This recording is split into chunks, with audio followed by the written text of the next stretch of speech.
Hello everyone. तो देख सकते हैं हमारे यहाँ कितनी प्यारी प्यारी गुलाब खिली हुई थी। इतने प्यारे प्यारे गुलाब खिलते हैं कि देख कर मुझे बहुत ही अच्छा लगता है, सुकून मिलता है। और इधर धूप भी बहुत गहरी आई हुई थी। ऐसे भी हम लोग को धूप ज़रूर सेकनी चाहिए, क्योंकि धूप में विटामिन डी होती है जो हमारे हड्डियों के लिए कितनी ज़रूरी है, ये तो आप लोग अच्छी तरह से ही जानते हैं। पहले के लोग को हड्डियों में क्यों नहीं दर्द होता था? क्योंकि वो धूप ज़्यादा ही धूप में रहते थे, इसलिए नहीं होता था। इधर दूध भी उबल चुकी थी और मशरूम की सब्ज़ी बन रही थी, क्योंकि मोनू फूलगोभी का सब्ज़ी नहीं खाता है, तो मोनू के लिए आज मशरूम की सब्ज़ी बन रही थी। और उधर चाय भी बन चुकी थी। और आज सुबह बहुत कुआ छाया हुआ था, ठंड भी आज ज़्यादा ही थी, तो इधर आग भी जल चुकी थी, क्योंकि आग बहुत अच्छा लगता है।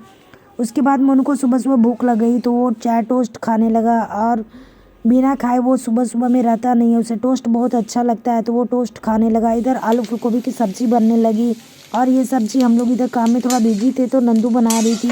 नंदू बोली लाओ हम बनाते हैं। इधर सिलबट्टे पे आज सब्जी मसाला पिसा रहा था, क्योंकि आज हमारे यहाँ मिक्सी ख़राब था, तो आज सिलबट्टे पर मसाला पिसाने लगा।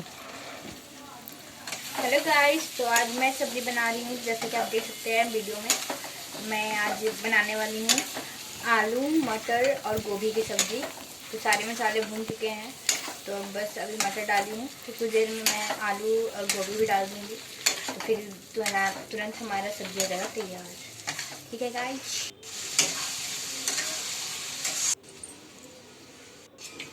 तो देखिए गाइस, अब मैं आलू डाल रही हूँ। इधर नंदू आलू वगैरह डालकर सब्ज़ी भी बनाने लगी। और फिर तेल में उसके आलू बाद है। फिर नंदू पानी डाली।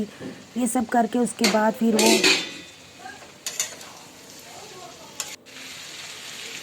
वो फूलगोभी भी डाली। और फूलगोभी डालकर वो अच्छे से सब्ज़ी बनाने लगी। हम लोग जैसे जैसे मिनी भाभी बोलते गई, वैसे वैसे वो सीखने लगी। मिनी भाई बोले कि तुम सब्ज़ी बनाना सीखो, तो वो करने लगी। उधर छोटी बेड वगैरह सब ठीक कर रही थी। और मोनू प्रैक्टिकल देने के लिए स्कूल जा रहा था, वो स्कूल चला गया। इधर दूध भी आ चुकी थी गाय की। कसूरी मेथी, जिससे आता है खाने में स्वाद। और फिर उसके बाद नंदू हरी धनिया डालने लगी कि लाओ हरी धनिया भी डाल देते हैं, इससे स्वाद भी बहुत अच्छा आता है, खुशबू भी बहुत अच्छी आती है। इसके लिए अच्छी तरह से वो धोने लगी, क्योंकि आजकल दुकानदार प्लास्टिक में देता है और जैसे तैसे देता है, वो अच्छे से साफ़ नहीं करता। हम लोग को घर में कुछ भी डालने के पहले अच्छी तरह से धोना ही चाहिए। तो नंदू अच्छे से तरह से धोने लगी। उसके बाद नंदू बोली कि मुझे काटने नहीं आता है, छोटे छोटे अच्छी तरह से मिही मिही नहीं कटाएगा। तो फिर वो बोली नहीं कटेगा। तो फिर मिनी भाभी काट कर और सब्ज़ी में डालने लगी, क्योंकि धनिया डालने से स्वाद ही अलग होता है। ठंड के दिनों में धनिया का स्वाद ही अलग हो जाता है, खुशबू इतनी प्यारी आती है कि खाने का सभी को मन थोड़ा हो तो अच्छे से ही खाया जाता है। फिर सब्ज़ी बन चुकी थी, हरी धनिया डाला चुकी थी। उसके बाद नंदू आज पूजा कर रही थी, क्योंकि आज जानते हैं कि 22 तारीख है और आज ही के दिन अयोध्या मंदिर का उद्घाटन हुआ था। तो आज उधर देख सकते हैं श्री राम जी का फ़ोटो वगैरह है, तो उससे नंदू पूजा कर रही थी और दीप वगैरह जला रही थी।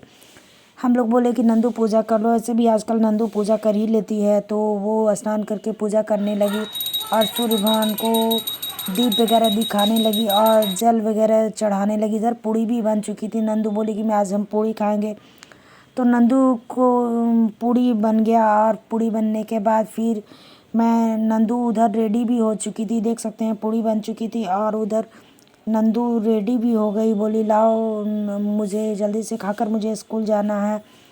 पूड़ी कितनी प्यारी प्यारी खिली हुई थी। तो फिर नंदू नाश्ता कर लिया और नाश्ता करने के बाद फिर नंदू स्कूल चली गई। उधर मोनू भी खाकर प्रैक्टिकल उधर मोनू पढ़ाई कर रहा था। और पढ़ाई करने के बाद फिर आप जानते ही हैं कि वो नाश्ता कर लिया। नाश्ता करने के बाद फिर मोनू फिर कोचिंग के लिए अपना निकल गया। मोनू को अचार मिनी भाभी दे रही थी, तो मोनू बोला नहीं, मुझे मर्जी होता तभी मैं अचार खाता हूँ, नहीं तो नहीं। मोनू बहुत प्रकार का वो वैरायटी वगैरह खाता नहीं है, कभी कुछ कहेगा कभी कुछ कहेगा। तो उसके लिए हम लोग को बहुत उसका नखरा उठाना पड़ता है। फिर वो दही और चीनी के बगैर तो खाता ही नहीं।